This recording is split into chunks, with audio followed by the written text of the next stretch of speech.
Assalamualaikum warahmatullahi wabarakatuh. Ibu-ibu semua, hari ini kita akan membahas tentang manfaat olahraga untuk kesehatan psikologis kita. Kita semua sudah tahu ya Ibu, bahwa rutin olahraga mempunyai banyak sekali manfaat kesehatan fisik dan juga psikologis. Kesehatan fisik, olahraga bisa menurunkan berat badan, menjaga berat badan kita ideal, gula darah kita, peredaran darah kita, semuanya ya kita sudah paham ibu-ibu. Dan pada hari ini kita hanya membahas tentang manfaat olahraga bagi sisi kesehatan psikologisnya saja. Dan ibu-ibu sudah tahu belum manfaat olahraga bagi kesehatan psikologis kita? Ya, pertama, olahraga itu bisa menurunkan stres. Jadi ketika kita sibuk Ibu, jangan jadikan kesibukan kita sebagai alasan untuk tidak berolahraga. Justru ketika kita sibuk, hidup kita sedang stressful, saat itulah kita butuh meluangkan waktu untuk olahraga. Apalagi ibu-ibu yang mempunyai anak kecil. Stres ngurus anak di rumah. Kita butuh olahraga secara rutin.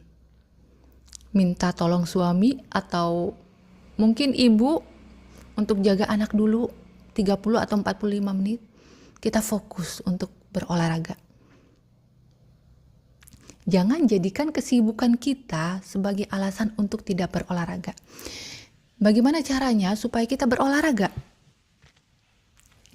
Yang kedua nih, olahraga itu bisa menguatkan kontrol diri, termasuk mengontrol marah. Jadi benar Bu, ketika kita rutin olahraga, kontrol diri kita tuh semakin menguat. Kontrol terhadap makanan, terhadap emosi. Ada ibu-ibu bertanya pada saya, yang mana harus didahulukan ketika menurunkan berat badan, olahraga dulu atau defisit kalori dulu? Saya jawab dua-duanya, tapi kalau seandainya harus satu, maka utamakan rutin olahraga dulu. Loh, kok rutin olahraga dulu? Bukannya kalau kita bisa jaga makanan kita akan turun berat badan sendiri? Iya benar Bu.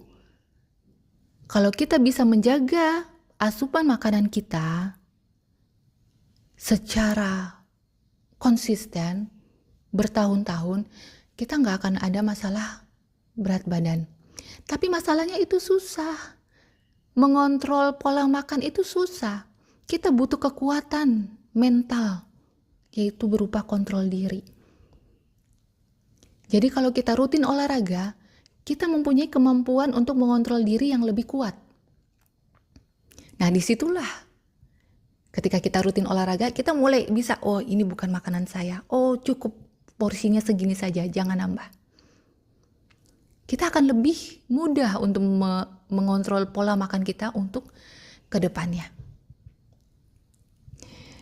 Dan kontrol diri terhadap marah. Ibu-ibu, saya sering mengevaluasi diri saya sendiri. Kalau saya patuh terhadap jadwal olahraga saya selama sebulan itu, maka ketika datang jadwal haid, saya tidak merasakan perubahan yang berarti pada emosi saya. Nggak meledak-ledak atau nggak jadi macan ya. Biasa saja, tiba-tiba haid aja begitu.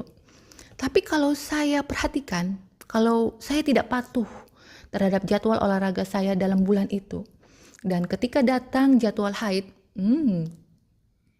nggak sampai senggol bacok sih, tapi yang meledak-ledak juga. Emosinya gampang tersinggung. Nah, itu adalah kontrol diri. Yang ketiga adalah menyembuhkan trauma.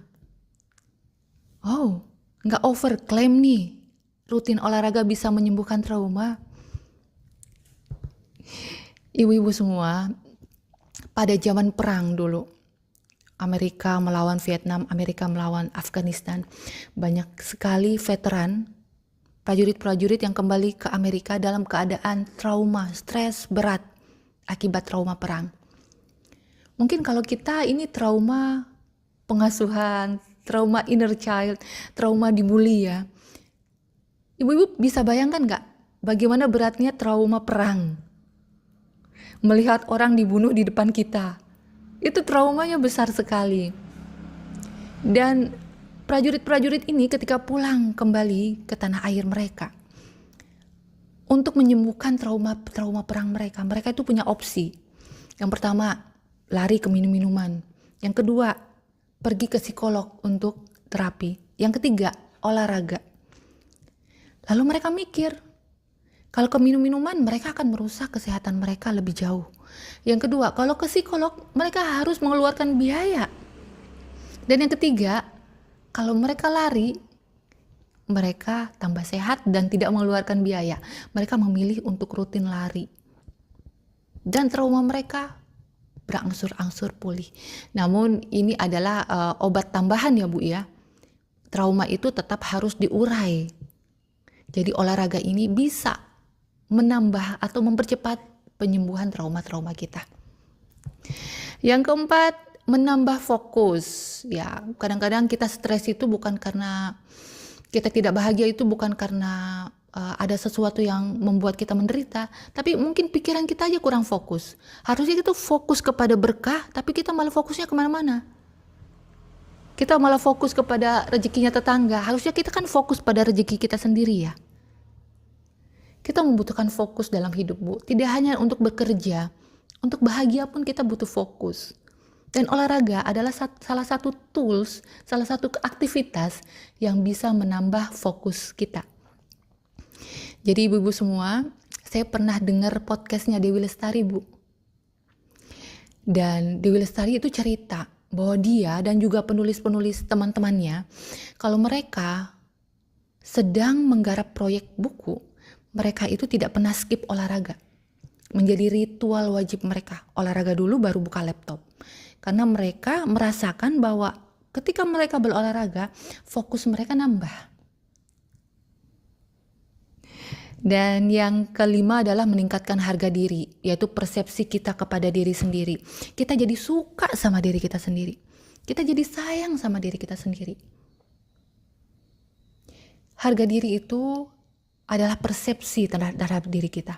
Kalau harga diri tinggi, berarti persepsi kita terhadap diri kita itu bagus. Saya sayang diri saya sendiri, saya hormat dengan diri saya sendiri. Dan olahraga itu bisa meningkatkan harga diri kita. Dan harga diri itu sangat besar efeknya bagi seluruh lini kehidupan kita loh Bu. Harga diri itu membuat kita tambah percaya diri, bisa atau berani mengambil keputusan-keputusan besar dalam hidup kita. Itu harga diri berperan. Dan yang keenam adalah menambah percaya diri atau menghilangkan minder. Jadi bisa dijelaskan secara biologi apa yang terjadi pada otot kita ketika kita rutin berolahraga. Dan ibu-ibu tahu nggak bahwa otot itu ternyata menyimpan emosi. Semakin otot dilatih, semakin kuat kita bisa mengontrol emosi kita di otot Bu. Dan kemarin Ibu, ketika terakhir saya kontrol ke dokter gigi tuh cerita bahwa terjadi kesalahan perilaku mengapa saya mempunyai gigi yang harus dikawat. Lidah saya ternyata terbiasa untuk saya meletakkan lidah saya ke depan. Lidah itu kan otot, sedangkan rahang itu tulang. Ternyata otot itu lebih kuat daripada tulang Bu. Otot itu bisa merubah tulang rahang kita. Otot itu lebih dahsyat daripada tulang. Mungkin terlalu overclaim ya. Otot itu lebih kuat daripada tulang. Otot bisa mengubah tulang. Dan ibu-ibu semua, kenapa ketika kita tua, kita semakin membungkuk? Ya, memang tulang kita semakin tidak kuat ketika kita tua, semakin keropos. Tapi salah satunya adalah otot yang menyangga tulang itu semakin hilang, semakin sedikit. Kalau kita ingin bisa tegap terus sampai tua, usahakan otot kita dilatih. Dan ketika kita badannya tegap, karena otot kita terlatih, otot kita menyangga tulang belakang kita sehingga kita bisa tegap. Kita tahu kan bahwa postur tubuh itu bisa menambah rasa percaya diri kita. Ya itulah manfaat psikologis dari olahraga. Tapi sayang ibu-ibu, tidak semua yang olahraga mendapatkan manfaat psikologis. Ya, tidak semua yang olahraga mendapatkan manfaat psikologis dari olahraga yang dilakukan. Kenapa? Saya sudah merangkumnya, Ibu. Setidaknya ada 3 hal yang harus kita perhatikan jika kita ingin mendapatkan manfaat psikologis dari olahraga yang kita lakukan. Yang pertama, olahraganya harus dilakukan secara rutin, 3 atau 6 bulan, konsisten. Dan intensitasnya itu sedang. Kalau menurut WHO, itu minimal 120 menit per pekan. Atau kita bagi menjadi 30 menit. Atau 45 menit dalam 1 kali olahraga. Selama 3 atau 4 kali sepekan. Jadi olahraga yang sekali-sekali, olahraga yang kalau diajak teman aja, olahraga yang kalau ada acara kantor saja, itu belum bisa dijadikan harapan untuk mendapatkan manfaat psikologis. Intensitas sedang itu seperti apa? Contohnya adalah jalan, tapi jangan berhenti-berhenti ya Bu. Kalau di mall itu kan jalannya berhenti-berhenti. Ke stand ini berhenti, ke stand ini berhenti. Jalan yang tidak berhenti-berhenti selama 40 atau 30 sampai 45 menit. Jalan. Dan bagusnya kalau misalnya kita kena sinar matahari di udara atau di lingkungan yang banyak pohonnya, itu jauh lebih bagus, vitamin D-nya akan dapat. Yang kedua, olahraganya harus dengan ceria. Emang penting ya? Harus ceria ketika kita olahraga. Ternyata penting, Bu. Olahraga yang terpaksa itu sulit diandalkan untuk mendapatkan manfaat psikologisnya. Emang ada orang yang terpaksa dalam berolahraga? Ada, Bu. Siswa-siswa di sekolah. Mereka terpaksa berolahraga karena takut gak dapat nilai. Nah, bagaimana dengan kita? Mungkin awalnya terpaksa ya. Aku pun ya, saya pun sering sekali olahraga dalam keadaan terpaksa. Tapi di awalnya, ketika sudah 5 menit, 10 menit, saya menjadi ceria kembali. Ya, jadi kita bisa mengkondisikan ya, olahraga apa yang saya suka yang ketika saya melakukan itu enjoy. Atau mungkin karena klubnya, atau karena teman-temannya, atau karena suasananya, atau motivasi kita saja sendiri. Atau kita olahraga di rumah sambil dengar ceramah atau sambil dengar YouTube yang membuat kita semangat, yang membuat kita tetap ceria. Bagaimana kita kondisikan? Ya. Yang ketiga, olahraga dengan niat menurunkan berat badan atau membentuk tubuh ya. Kalau saat ini ibu-ibu olahraga pingin kurus ya, ibu akan terhalang mendapatkan manfaat psikologis. Ya, Bu. Jadi usahakan kalau saat ini ibu mempunyai masalah tentang berat badan, selesaikan dulu. Selesaikan dulu sehingga kita bisa selanjutnya olahraga dengan mengharapkan manfaat psikologis dari olahraga tersebut. Ya.